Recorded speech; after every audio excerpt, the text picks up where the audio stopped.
En el tema 7 seguimos hablando de flor, ahora androceo y gineceo, y terminamos con sexualidad de las plantas. El androceo es el primer verticilo de reproducción, de abajo hacia arriba, es el verticilo de reproducción masculino, el encargado de producir los granos de polen, y sus piezas son los estambres. O sea, el antófilo es el estambre. Esto es una hoja modificada. Está modificada en un filamento, que puede faltar, y una antera. La antera, por lo general, está formada por dos tecas, o sea, se llama antera diteca.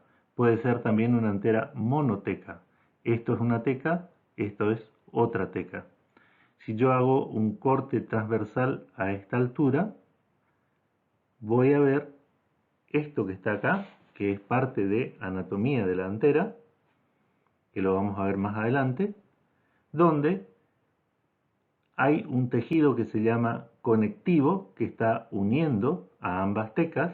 Esto es una teca y esto es otra teca. Hay un haz vascular que sirve para inervar a la antera, y cada teca está formada a su vez por dos sacos polínicos. Estos sacos polínicos son los encargados de formar en su interior, acá lo pueden ver, a los granos de polen, que después van a ser liberados de distintas formas. A eso, a la forma de liberación, lo llamamos dehiscencia. Y tenemos distintos tipos de dehiscencia. La más común tal vez sea la longitudinal, o sea, apertura longitudinal a este nivel, ¿sí?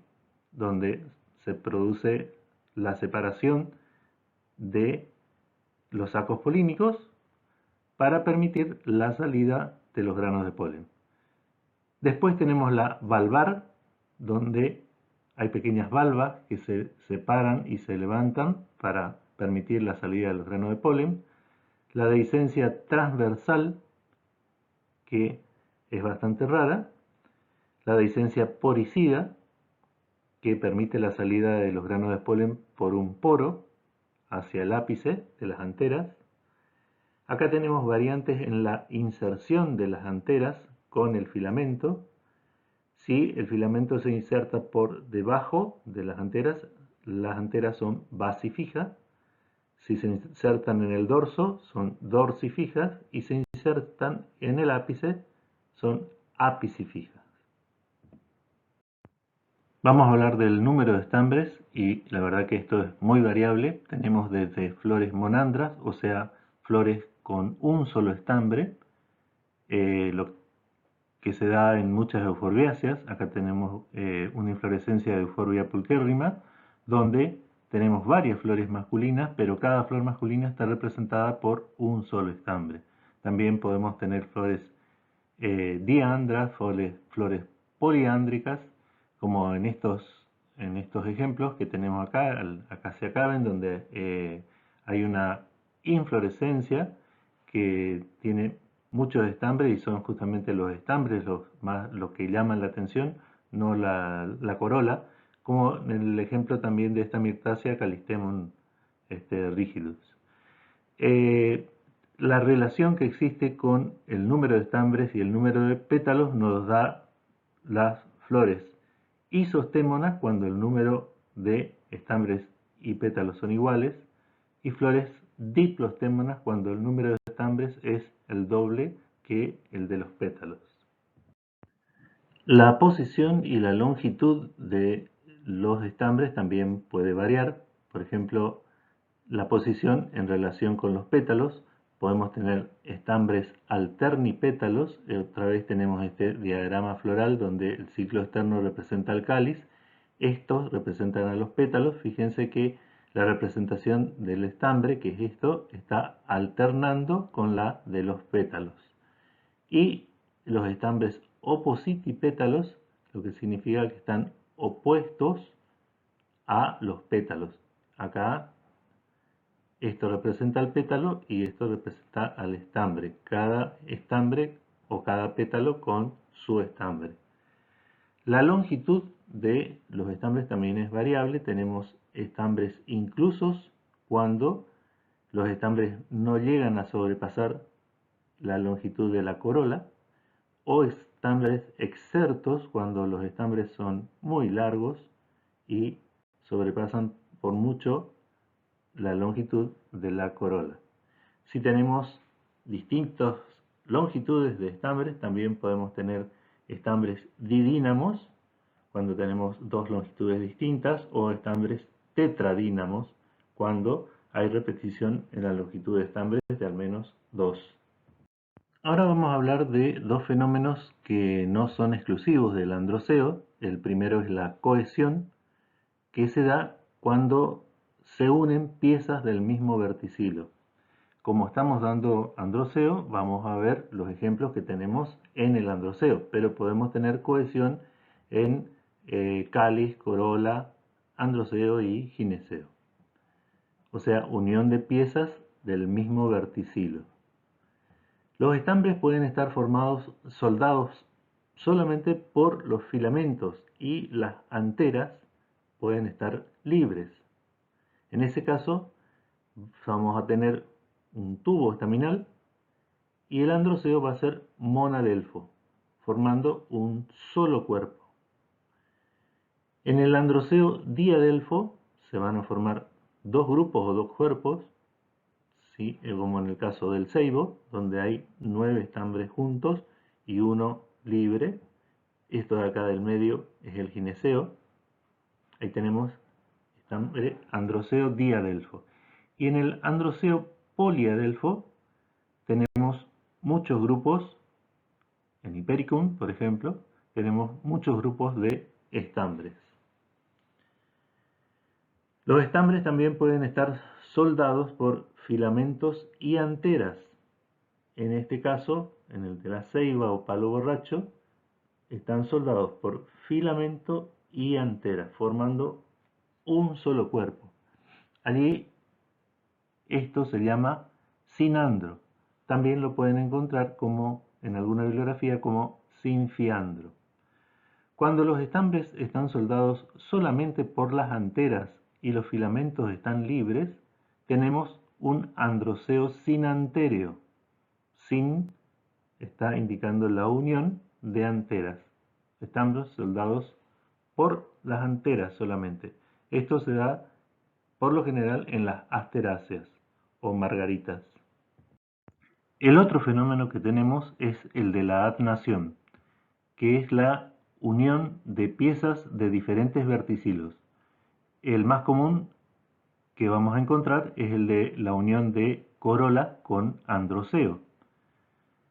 En las corolas gamopétalas se forma un tubo corolino donde se insertan la base de los filamentos de los estambres.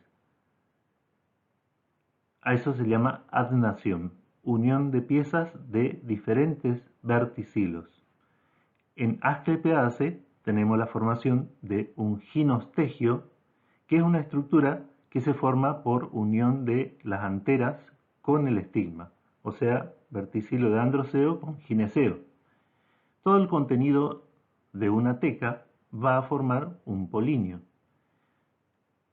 La antera que está a la par también tiene una teca que va a formar otro polinio, que resultan unidos por caudícula y retináculo, que son estructuras que se forman desde el estigma. Todo esto es conocido como aparato traslador. En las orquidáceas hay un eje que se prolonga por encima del ovario, por lo que el estambre y el estilo forman una columna llamada ginostemo, sobre la que se asienta la única antera, protegida por una cubierta que se desprende para dejar libre al polinio. Para terminar con androceo, también vamos a mencionar a los estaminodios, que son estambres estériles, o sea, no producen granos de polen, solamente son llamativos para atraer a los polinizadores. El gineceo es el verticilo femenino de la flor. Recuerden que las piezas del gineceo se denominan carpelos, Los carpelos van a formar una estructura abultada que va a contener a los óvulos. Eso se va a continuar con una porción estéril en forma columnar, denominada estilo, que puede faltar, y termina en una porción glandular que es la encargada de recibir a los granos de polen, denominada estigma. Si el estilo falta, el estigma es sésil.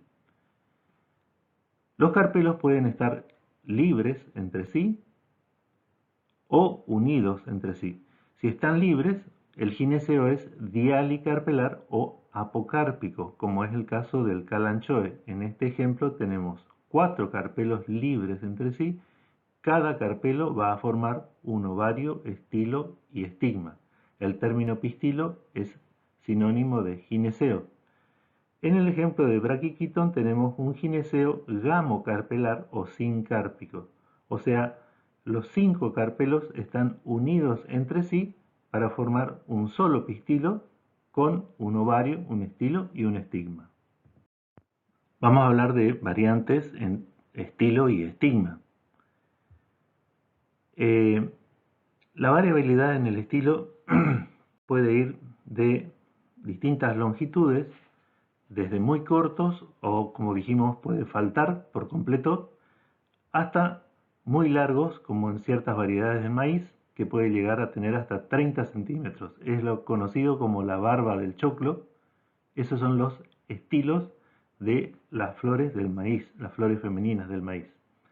En el caso de Turnera orientalis tenemos 3 estilos y 3 estigmas penicilados, o sea, en forma de pincel. También podemos tener estilos geniculados, donde tenemos, fíjense, un ovario y prácticamente a 90 grados está saliendo el estilo que termina ramificado en 3 estigmas, ¿sí? O sea, como si fuera un codo. También puede ser un estilo trilobado, como en el caso de Manijot, la mandioca, y también tenemos variantes en estigmas. Puede ser capitado, como con una cabezuela, como en citrus. Puede ser petaloideo, o sea, como si fuera un pétalo en cana. Pentalobado en Brachychaeton, con 5 lóbulos. O como sombrilla invertida, en este género raro Sarracenia, la parte blanca que ustedes pueden ver acá entre los tépalos es el estigma en forma de sombrilla invertida. El estigma es la porción del gineceo encargada de recibir los granos de polen y es la encargada de seleccionar a los granos de polen compatibles. También se encarga de frenar el crecimiento del tubo polínico en caso de incompatibilidad. Tenemos estigmas húmedos, aquellos que tienen secreción, que pueden dividirse en papilosos y no papilosos, y aquellos que no tienen secreción se llaman estigmas secos, que pueden dividirse en estigmas plumosos y no plumosos. Los plumosos son característicos de las poaces o gramíneas. El ovario es la cavidad que forman los carpelos para contener a los óvulos en su interior.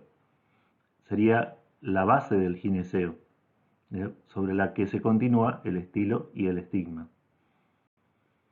Es importante no solamente el número de carpelos por gineceo, sino también si estos están unidos o libres entre sí.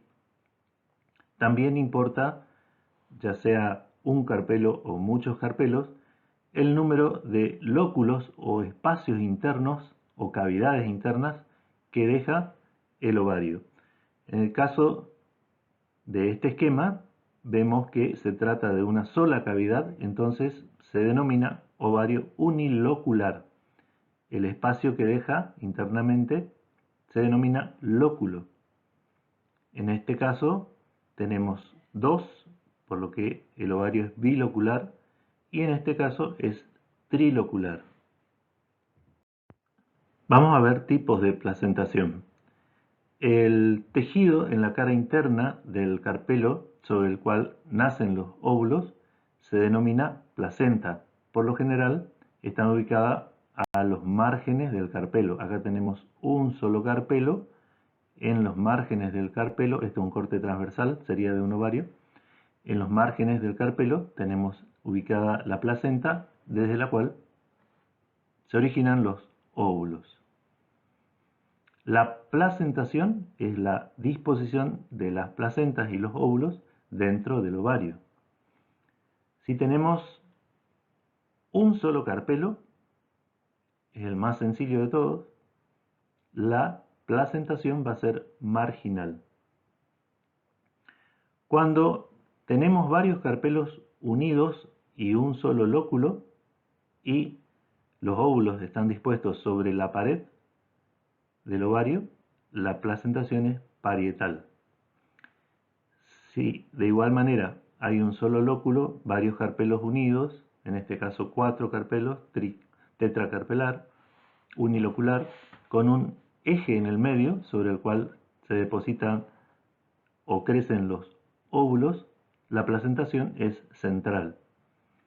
En este caso tenemos un ovario tricarpelar, trilocular, porque es gamocarpelar.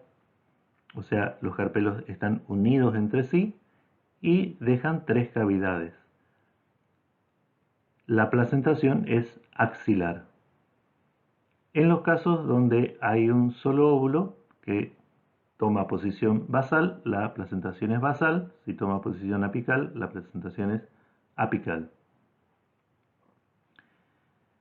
Podemos ver en corte longitudinal y en corte transversal la placentación marginal que veíamos acá, la parietal que teníamos acá. No tienen que prestar demasiada atención en los cortes longitudinales a estos tipos de placentación, solamente a estos, basal y apical, porque lleva a confusión. Acá tenemos placentación axilar, en este caso con 2 carpelos y 2 lóculos, en este caso con 3 carpelos y 3 lóculos, como teníamos anteriormente. La placentación central es variable, puede ser un eje continuo o un eje cortado. Y acá sí es importante, fíjense, el corte longitudinal y no el corte transversal, que es igual, básicamente. Entonces, presten atención a los cortes longitudinales en la placentación apical y placentación basal, y todos los demás tipos en corte transversal. Los óvulos o rudimentos seminales nacen sobre las placentas. Son de forma ovoide, por eso su nombre, y por lo general están formados por un cuerpo,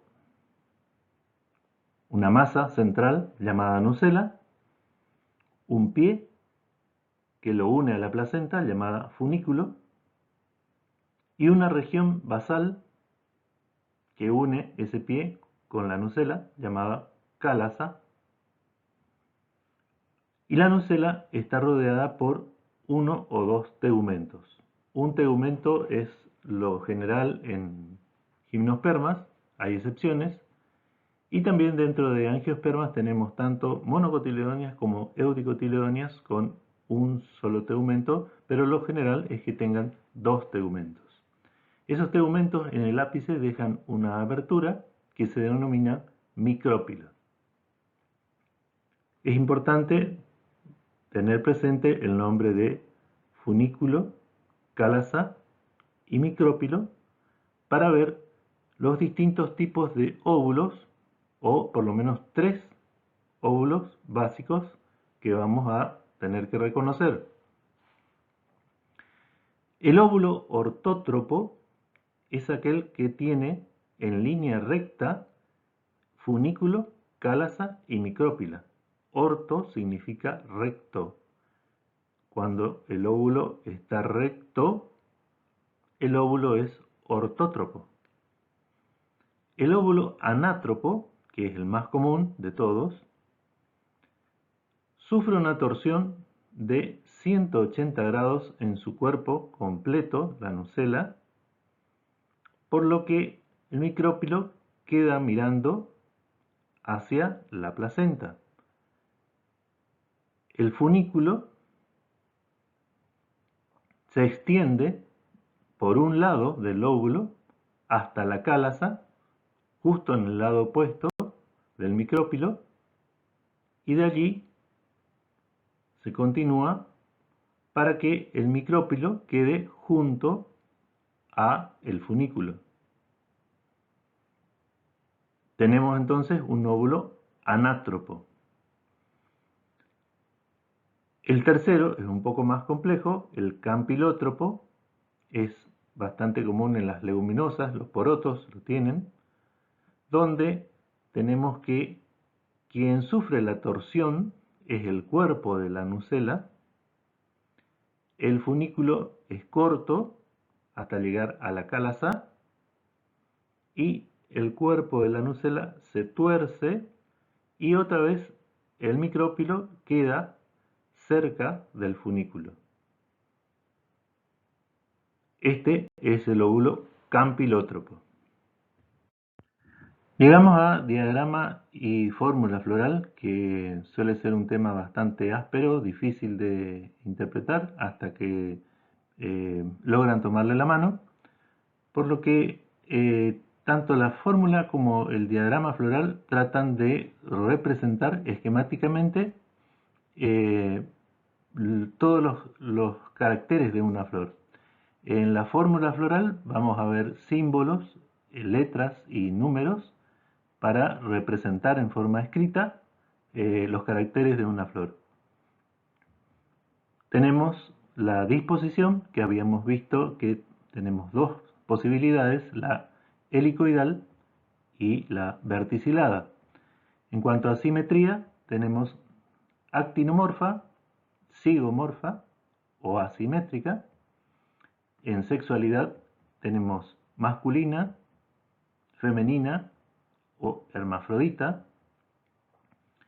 Las partes de la flor las escribimos con letras y después la hacemos un poco más compleja con números para ver las piezas. Y entonces la K representa el cáliz. PC es el perigonio corolino, cuando los tépalos parecen una corola. PK es el perigonio calicino, cuando los tépalos parecen más un cáliz. La C es la corola, la A el androceo y la G el gineceo. Con una raya abajo representa el ovario súpero, sin raya representa ovario medio y con una raya arriba representa el ovario ínfero. El símbolo infinito por lo general lo usamos para los óvulos, para no estar contando los óvulos, que pueden llegar a ser muchos. Aquí tenemos una expresión de gineceo con 3 carpelos encerrados por paréntesis para decir que el gineceo es gamocarpelar, o sea, hay 3 carpelos unidos. El paréntesis representa la cohesión. La adnación se representa con corchetes. El número de lóculos es 1 como subíndice y como número de óvulos tenemos el símbolo infinito. Esto simplemente es un ejemplo, pero ahora vamos a tratar de ver un ejemplo concreto que es el de Solanum, donde vamos a empezar con el diagrama floral y arrancamos con el cáliz, que tiene 5 piezas unidas entre sí. La unión se representa con línea de punto, acá las líneas de punto son celestes, por eso no se ve muy bien. Hacia adentro seguimos con 5 pétalos, también unidos entre sí, con línea de puntos. 5 estambres, también dibujados en celeste, por eso no se ven muy bien, pero los podemos contar si se acercan a la diapositiva. Y tres carpelos unidos entre sí, o sea, es tricarpelar, trilocular, gamocarpelar. Bien, ese es el diagrama floral. Y ahora vamos a representar todo esto, o sea, todos los caracteres de la flor, en una fórmula floral. Y arrancamos con la disposición. La disposición en esta flor es verticilada. La simetría es actinomorfa. La sexualidad es perfecta.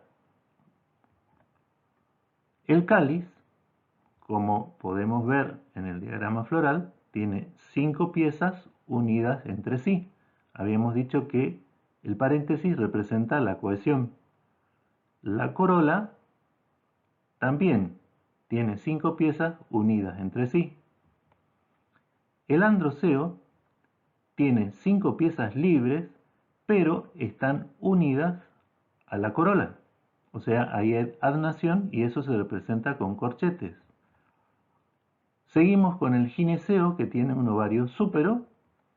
Como podemos ver en el diagrama floral, tiene 3 carpelos unidos entre sí, por eso están encerrados en paréntesis, el 3, con infinito número de óvulos o gran cantidad de óvulos y 3 lóculos. Esta fórmula floral entonces es una expresión resumida de todos los caracteres de la flor. Lo mismo el diagrama floral trata de representar en forma esquemática los caracteres de la flor. Para terminar vamos a ver sexualidad en las plantas. Y vamos a arrancar con las plantas hermafroditas, tal vez las más comunes de todas, donde en un solo pie tenemos flores hermafroditas. Por ejemplo, Comelina erecta, la flor de Santa Lucía. Plantas monoicas o diclinomonoicas, donde en un pie tenemos por un lado flores femeninas, por otro lado flores masculinas, como habíamos visto el ejemplo del zapallo. También el ejemplo del maíz, donde las inflorescencias masculinas están hacia el ápice de la planta y las inflorescencias femeninas en la axila de las hojas inferiores. Las plantas dioicas tienen un pie con flores femeninas y un pie con flores masculinas. Las plantas polígamas se dividen en polígamas monoicas, donde podemos tener andromonoica y ginomonoica, y ahí tenemos el caso de la andromonoica, tiene flores hermafroditas y flores masculinas en un pie. La ginomonoica tiene flores hermafroditas y femeninas en otro pie. Las polígamas dioicas tenemos androdioica y ginodioica. En las polígamas dioicas tenemos androdioica con un pie con flores hermafroditas y otro pie con flores masculinas. Ginodioica con un pie con flores hermafroditas y otro con flores femeninas. Por último, las plantas polígamas trioicas, donde tenemos 3 pies. Un pie con flores hermafroditas, otro pie con flores femeninas y otro pie con flores masculinas. Este sería el caso del fresno, que lo tenemos cultivado en nuestra ciudad.